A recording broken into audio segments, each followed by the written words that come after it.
So I'm walking through the forest on my way home, and I look up, so I'll just give you some background. Felt like this was not random. Okay, so I'm walking through the forest. This is what it looks like, and I see this. See that? So obviously I walk up to it because it's bright. It's super great. And so I see this book, a little teddy bear, and I open the page and it talks about the first one I see is like Jesus at a festival sharing water. Oh, there we go. Here it is. Open it up to the same page again. So I was like, what is this? So I may as well just read some, because what a great book. I've never heard of this before. It's called The Love Letter, He Moved First. It's a New Life Bible, I guess. That's all right. But let's check this out. Okay. Jesus promises living water. On the last day, the climax of the festival, which I relate to. I've never heard about Jesus going to a festival, so that's a first. Jesus stood and shouted to the crowds, "Anyone who is thirsty may come to me. Anyone who believes in me may come drink. For the scriptures declare rivers of living water will flow from his heart." When he said living water, he was speaking of the Spirit who would be given to everyone believing in him. Let's just see. There's a lot. This is a pretty... I don't even know what I'm reading. It's all wet. Getting wet. Just see how this goes. Now, the first resistance that I have is believing in him. Like, gotta believe in him, and then it happens. And I think for clarity, what would for me be more aligned is like, yeah, believing in the Spirit. It's not like, you know, you believe in Jesus and then he's the man that makes everything happen. It's like believing in the Spirit, believing in yourself, not him as the person, but him as like the guy pointing to the moon. You know, believe it's the moon. It's like the Spirit. It's not me. Oh, okay. I don't know what the last word was. I gotta check. Okay, what does it say? But the Spirit had not yet been given because Jesus had not entered into his glory. So I don't know about that. Division and unbelief. So I'll just read that because I'll just take you guys on the ride. I was like, what is this? Okay. When the crowds heard him say this, some of them declared, "Surely this man is the prophet we've been expecting." Others said, "He is the Messiah." Still others said, "But he can't be. Will the Messiah come from Galilee? For the scriptures clearly state that the Messiah will be born of the royal line of David in Bethlehem." And I would love to know who David is. Can anybody share with me what they're talking about with David? I don't know what that means. So the crowd was divided about him. Some even wanted him arrested, but no one laid a hand on him. When the temple guards returned without having arrested Jesus, the leading priests and Pharisees demanded, "Why didn't you bring him in?" "We have never heard anyone speak like this," the guards responded. "Have you been led astray too?" the Pharisees mocked. "Is there a single one of us rulers or Pharisees who believe in him?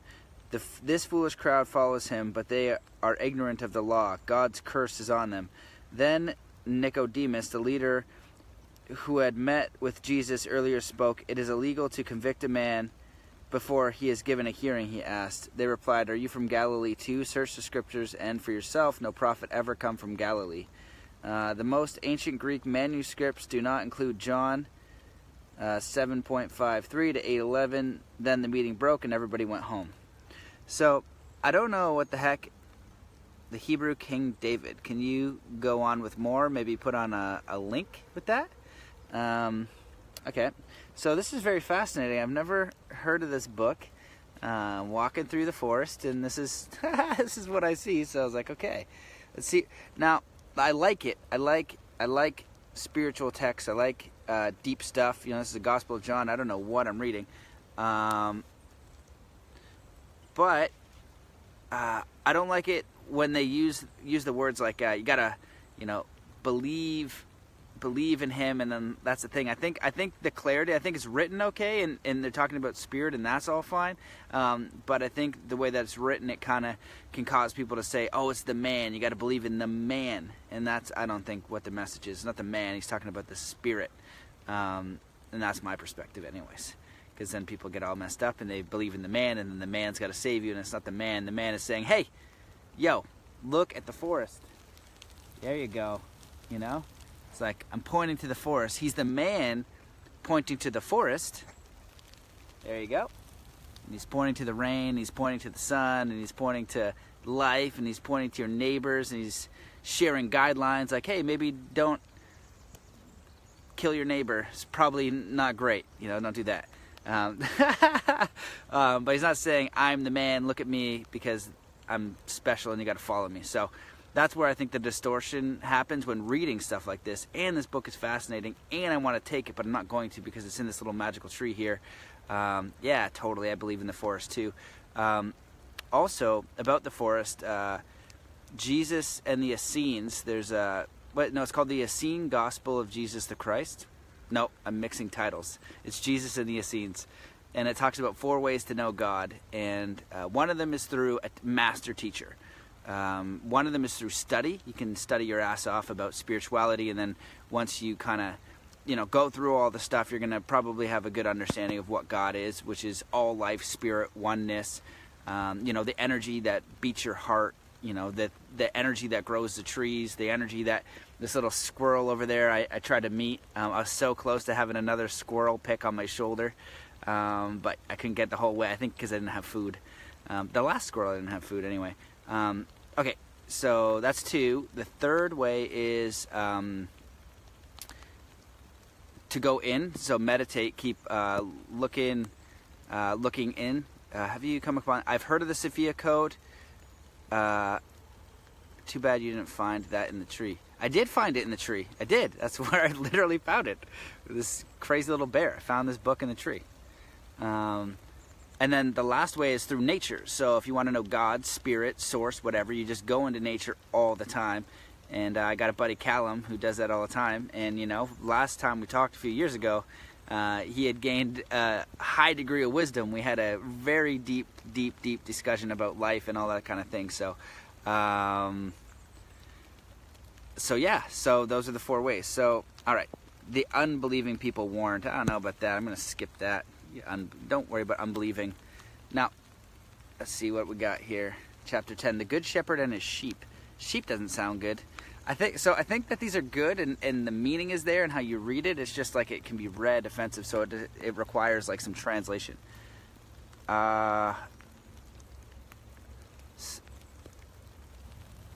This is very fascinating. So yeah, I just want to sit here and like the love letter. He moved first. This is the book. Does anybody know about this random book that I found in the forest? And I like it. I've read, what does it say? Oh, here we go. All right. The Bible isn't a rule book. It's not a to-do list, a self-help textbook, or a checklist by which you find acceptance from God. Okay? The Bible is first and foremost a love story. This is a love story as told by John.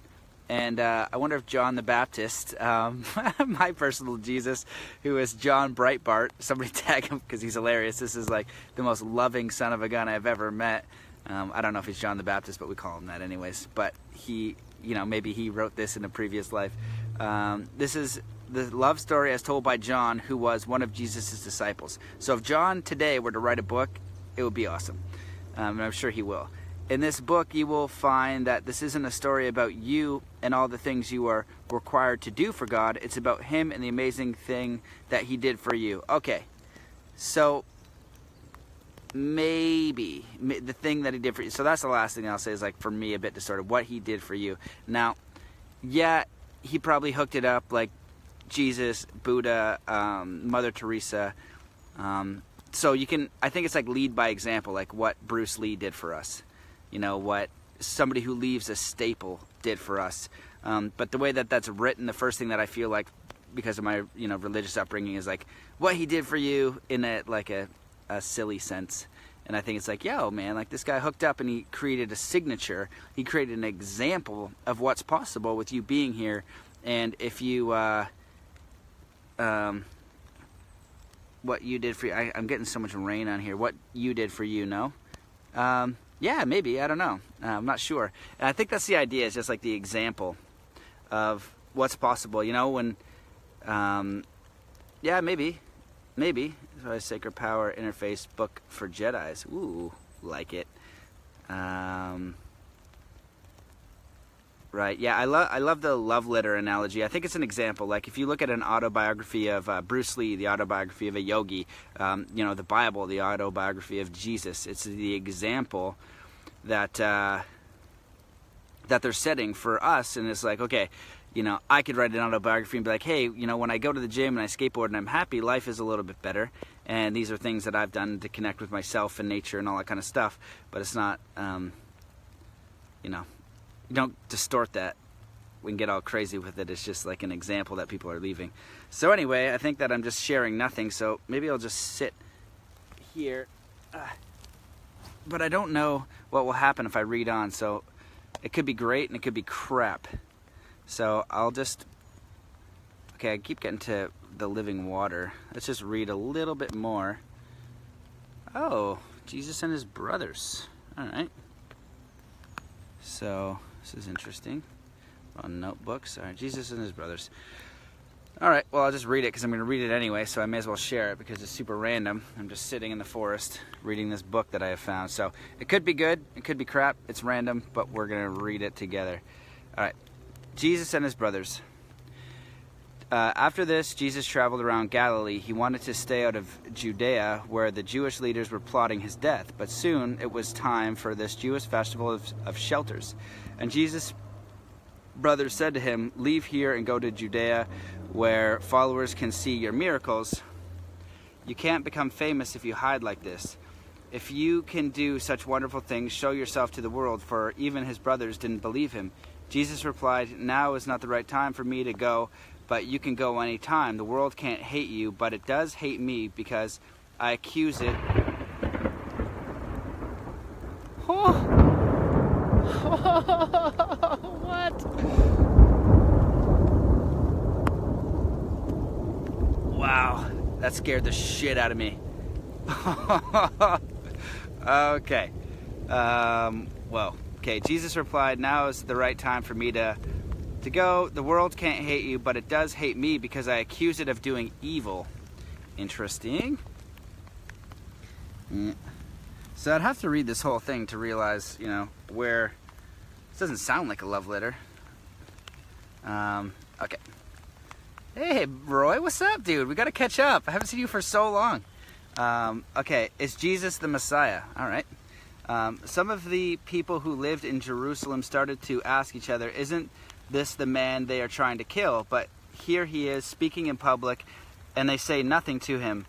Could our leaders possibly believe that he is the Messiah? But now could he be? For we know where this man comes from. When the Messiah comes, he will simply appear. No one will know where he comes from.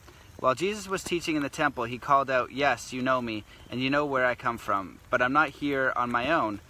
The one who sent me is true, and you don't know him. But I know him because I come from him, and he sent me to you.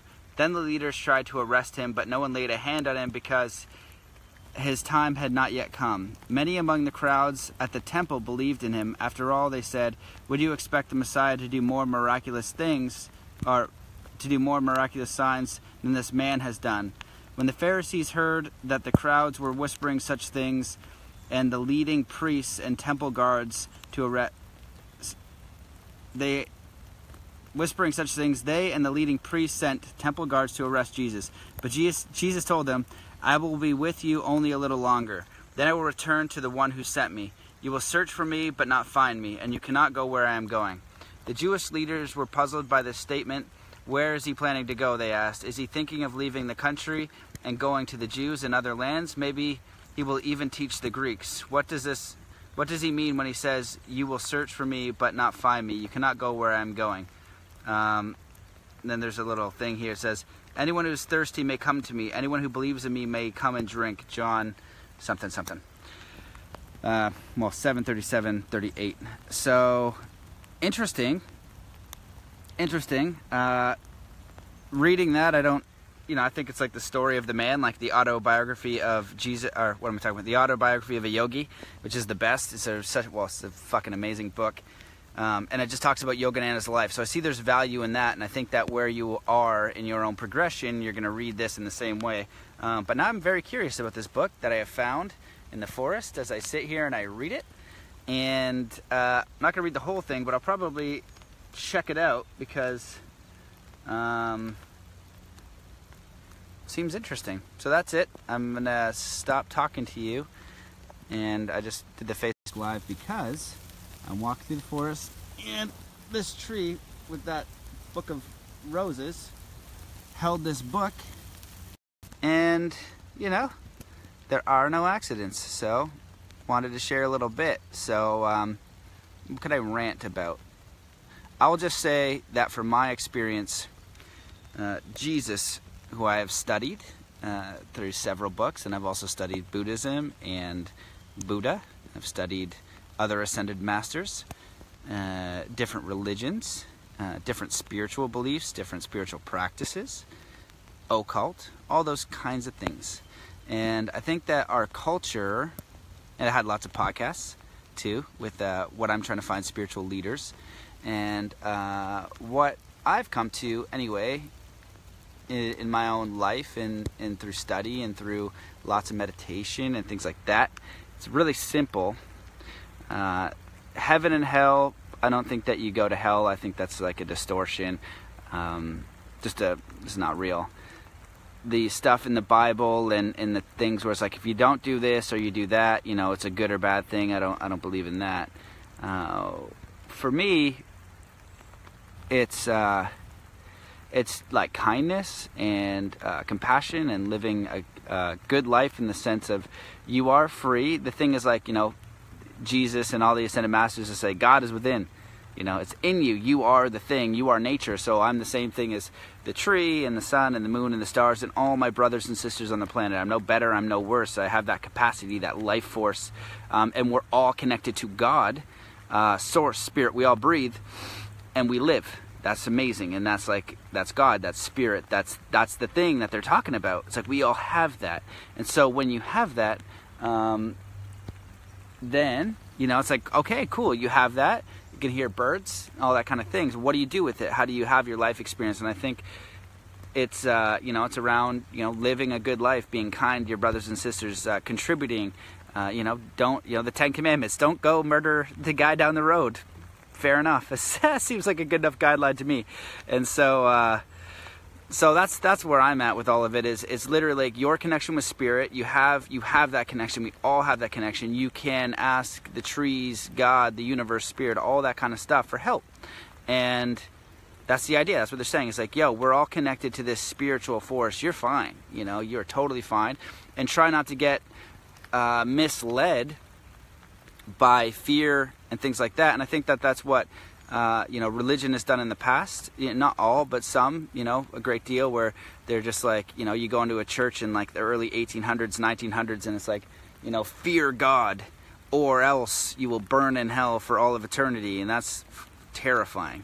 And you wouldn't have any way to dispute that. You'd be in this crazy huge building with a bunch of people singing notes, with a guy in a suit that has reign over your soul. And that's what this book is talking about. And I think that, you know, if Jesus were here today, would be doing the same thing in our churches, in our, you know, he would go have a talking to the Pope. Be like, yo, this isn't it. This isn't, you know, people coming to you for guidance. It's you directing them back to themselves. And that's what Jesus did. It's him directing you back to yourself. It's, I wonder if I can do this. It's like looking at the moon, but I think Bruce Lee talks about this. It's like pointing to the moon, but looking to the finger as the thing. It's like, no, we're pointing to the moon. That's the energy source, or the sun. You know, you wake up and you point to the sun to a child and you say, hey, you know, this sun is the thing giving you heat and warmth and life. We all get that. That's the thing. And people mistake it for the guy either pointing to the sun, which would be, you know, idol worship, which he talked about, which is not the thing. And Jesus said the same thing. Yo, it's not me. I'm pointing to the sun. It's the sun. Look at the sun. Look at the sun. So there's that, and the power of the sun. And I don't know. I kind of got lost in my own rant, but that's it. That's kind of like my understanding of it, anyways. Yeah. So that's it. So that's the idea. You know, all the things that I've read is to be kind, and you're connected to the sun. You're connected to spirit. You can ask spirit for help, and It's your own life experience. Enjoy this dimension. Don't take it seriously, I don't think. I think it's supposed to be fun. I think that's one of the big important ones, is to have fun and dance and sit in the rain and get wet and not be upset about it, not take everything so seriously the best you can, because, you know, the outside sources from the beginning of time have told you that it's serious. It's very serious. And you better take it seriously or else. And so, yeah, he totally said that. So that's it. So I like Ascended Masters, like Jesus. I like Buddha. Buddha was the man also. I love Yogananda. I love Bruce Lee. I love Aristotle and Plato and the modern masters. And so, you know, if I could close this, which I'm trying to do, it's just to know that you are the master, that Jesus and the Ascended Masters were saying God is within, which is the sun. You know, we all have the same capability. There's no different. We're all the same under the sun. You look at the sun and it's touching everybody. That's God. That's source. That's the whole thing. It's like, hey, it's touching you. Like we all have that access to that power. And when you realize that, then you're like, oh, cool. I can create on this planet. And a lot of the things like stress and money and, you know, those are problems to be solved. We all live in that. However, there's a bigger force, like the sun. And so if you lose your job, if everything's so serious, if, you know, all this kind of stuff, you're going to be under the sun, you're going to be alive, and you're capable. You know, we're more capable and connected than I think we give like ourselves credit for, and we become fearful of, like, what's the worst case scenario. Worst case scenario, which I've faced kind of, is that, you know, you're homeless and you have no money. And, you know, if you're watching this and you have a phone, probably you're gonna survive. You know, you might be on the street, but like you'll be connected. Some homeless people want to be homeless. You know, they don't even want to be connected to this matrix baloney. You know, they look at people going to work, you know, working their butt off, and they're unhappy, and they're just like, that, you know, I don't have to do anything. I don't have to sign up for that. So it's a perspective. So I think the point is just like to do it with as much joy. So the worst case scenario is you're going to be homeless, but you'll still be alive, and, you know, you'll still have the sun, and you'll be taken care of by spirit. And so you connect to that, then, okay, great. Let's go from the empowered perspective of, right, I'm under the sun, I am a human being, I can create what I want, and I can do all these things. Now what? Now what's possible? And so with that type of energy, you can, you know, do all of those things and enjoy the process. So, you know, I don't know. So anyway, that is my rant for today in the rain from this book that I found that I'm going to take a picture of and probably read. And that's it. I hope everybody has a fantastic day. See you later.